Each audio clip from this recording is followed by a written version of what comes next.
यह देखिए दोस्तों, यह है हरियाणा भारतीय जनता पार्टी के टोहाना से दो बड़े नेता। जी हाँ दोस्तों, एक तो है राज्यसभा सांसद सुभाष बराला जी और दूसरे हैं देवेंद्र सिंह बबली, जो कि पूर्व पंचायत मंत्री है और अभी नए नए भारतीय जनता पार्टी में शामिल हुए हैं और भारतीय जनता पार्टी के टोहाना विधानसभा से यह प्रत्याशी है। और अब इनको लेकर जिस तरह का रुझान आ रहा है, हर जगह से देखने को मिल रहा है, तो इनमें तनातनी बनी हुई है। हालांकि कल देवेंद्र सिंह बबली ने अपना नामांकन दाखिल कर दिया और हरियाणा के मुख्यमंत्री नायब सिंह सैनी भी इसमें शामिल हुए थे, लेकिन कहीं न कहीं यहाँ पर सुभाष बराला की नाराजगी देखने को मिली, जो कि देवेंद्र सिंह बबली के साथ नहीं आए। हालांकि देवेंद्र सिंह बबली सुभाष बराला के घर पर भी पहुंचे थे, लेकिन उसके बावजूद भी सहमति नहीं बन पाई। और कल जब रोड शो हो रहा था तो उसके बाद मुख्यमंत्री नायब सिंह सैनी भी वहां पर पहुंचे थे, लेकिन उसके बावजूद भी सुभाष बराला को शायद सहमत नहीं कर पाए। और यही कारण है कि इस बार टोहाना में भारतीय जनता पार्टी की राह आसान नहीं होने वाली है, क्योंकि जिस तरह से एक तरह से कहे तो यह पार्टी में रहते हुए भी बागी बने हुए हैं एक तरह से सुभाष बराला और उनके समर्थक। जी हाँ दोस्तों, चाहे भारतीय जनता पार्टी जितने मर्जी यहाँ पर साफ सफाई देती फिरे, लेकिन इतना तो तय कि सुभाष बराला के जो कट्टर समर्थक है वो देवेंद्र बबली से कहीं न कहीं नाराज है और शायद चुनाव में इसका खामियाजा भुगतना पड़ सकता है भारतीय जनता पार्टी को। लेकिन अब सवाल उठ रहा होगा कि आखिरकार जब भारतीय जनता पार्टी के हाईकमान को इन सब बातों का पता था, तो उसके बावजूद भी देवेंद्र सिंह बबली को टिकट तो क्यों दी गई? तो इसका सबसे बड़ा कारण यह है कि जितने लोग सुभाष बराला के साथ है या जो भारतीय जनता पार्टी के साथ है, उनमें से कुछ ही प्रतिशत होंगे जो भारतीय जनता पार्टी को वोट नहीं देंगे, बल्कि किसी दूसरी पार्टी को वोट देंगे या वोट डालने नहीं जाएंगे, क्योंकि जो सुभाष बराला के कट्टर समर्थक है वो तो। लेकिन कहीं ना कहीं भारतीय जनता पार्टी को फायदा ये हो सकता है कि जो देवेंद्र सिंह बबली के निजी वोट है वो भारतीय जनता पार्टी को मिलते हुए नजर आएंगे, क्योंकि देवेंद्र सिंह बबली को कांग्रेस ने टिकट नहीं दी और शायद अन्य पार्टियों से वो चुनाव भी नहीं लड़ना चाहते, क्योंकि वो छोटी पार्टी है, उनका खुद का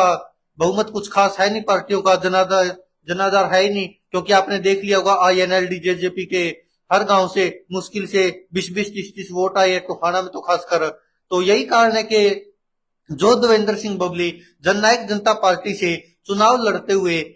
एक बड़ी जीत हासिल कर गए थे पिछले विधानसभा चुनाव में, वही देवेंद्र सिंह बबली अब भारतीय जनता पार्टी के नेता सुभाष बराला को मना नहीं सके, क्योंकि दोनों ही दुर्विरोधी रहे हैं। दोनों की आपस में बयानबाजी चलती रही है पूरे 5 साल तक और उससे पहले भी चलती रही है। और देवेंद्र सिंह बबली भी सुभाष बराला पर कई बार कटाक्ष कर चुके हैं और सुभाष बराला भी देवेंद्र सिंह बबली पर कटाक्ष कर चुके हैं। और शायद दोनों ये ऐसे नेता थे टोहाना में जिनकी के आपस में शायद टक्कर होती थी, और अब दोनों ही एक ही पार्टी में आ गए हैं। तो अब कहीं ना कहीं जिस तरह से हरियाणा में अब कांग्रेस का रुझान देखने को मिल रहा है, तो भारतीय जनता पार्टी ने शायद यही सोचकर देवेंद्र सिंह बबली को पार्टी में भी शामिल किया है। पार्टी में तो शामिल किया जो किया, साथ में भारतीय जनता पार्टी ने टोहाना विधानसभा चुनाव लड़वाने का भी फैसला किया है। और यही कारण है कि अब देवेंद्र सिंह बबली के समर्थक और सुभाष बराला के समर्थकों में आपस में तनातनी जारी है और शायद ये तनातनी चुनाव खत्म होने तक भी जारी रहेगी,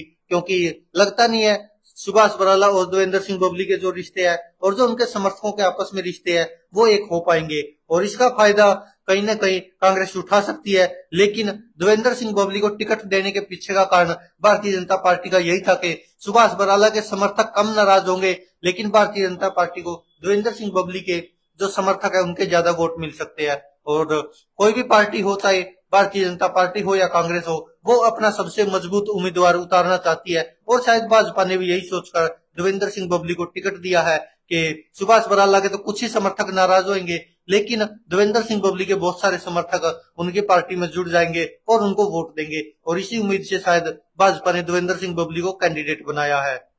और सुभाष बराला को राज्यसभा सांसद बना दिया गया था। वैसे तो आसार तभी हो गए थे कि सुभाष बराला को शायद मुश्किल है इस बार चुनाव लड़वाना, लेकिन कहीं ना कहीं सुभाष बराला या सुभाष बराला के समर्थकों को यह एहसास नहीं होगा कि देवेंद्र सिंह बबली को भी भारतीय जनता पार्टी शामिल करके उनको टिकट दे सकती है और यही टोहाना विधानसभा से उनको चुनाव लड़वा सकती है। और यही कारण है कि देवेंद्र सिंह बबली और उनके समर्थकों से काफी नाराज है भारतीय जनता पार्टी के कुछ समर्थक और सुभाष बराला के कुछ समर्थक, और उसका खामियाजा तो कहीं ना कहीं भारतीय जनता पार्टी को भुगतना पड़ेगा, लेकिन जितना खामियाजा भुगतना पड़ेगा शायद उससे ज्यादा कहीं ना कहीं बबली के जो समर्थक है वो वोट आते दिखाई दे रहे हैं भारतीय जनता पार्टी में। और शायद इसीलिए भारतीय जनता पार्टी और देवेंद्र सिंह बबली के जो समर्थक है सारे मिलकर चुनाव लड़ रहे हैं ताकि किसी तरह से कांग्रेस को हराया जा सके, क्योंकि कांग्रेस की लहर अब की बार जबरदस्त चली हुई है हरियाणा में। हम भी जहां पर भी सर्वे करते हैं वहां पर भी आप हैरान रह जाएंगे मानकर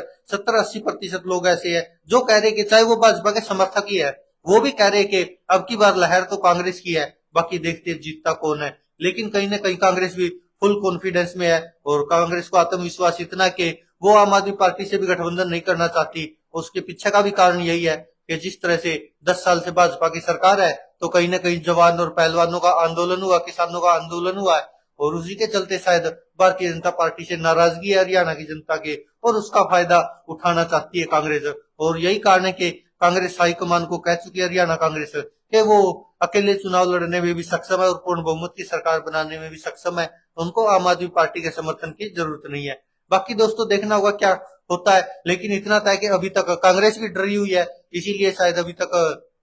केवल 32 विधानसभा सीटों पर ही उम्मीदवार उतारे हैं और उनमें से भी ज्यादातर पहले से ही जो विधायक है सिटिंग एमएलए उन्हीं को उतारा हुआ है। उसके पीछे का कारण भी यही है क्योंकि कांग्रेस को भी डर है कहीं जो भारतीय जनता पार्टी के साथ हुआ वो उनके साथ न हो जाए, क्योंकि भाजपा ने पहली लिस्ट 67 उम्मीदवारों की जैसे ही उतार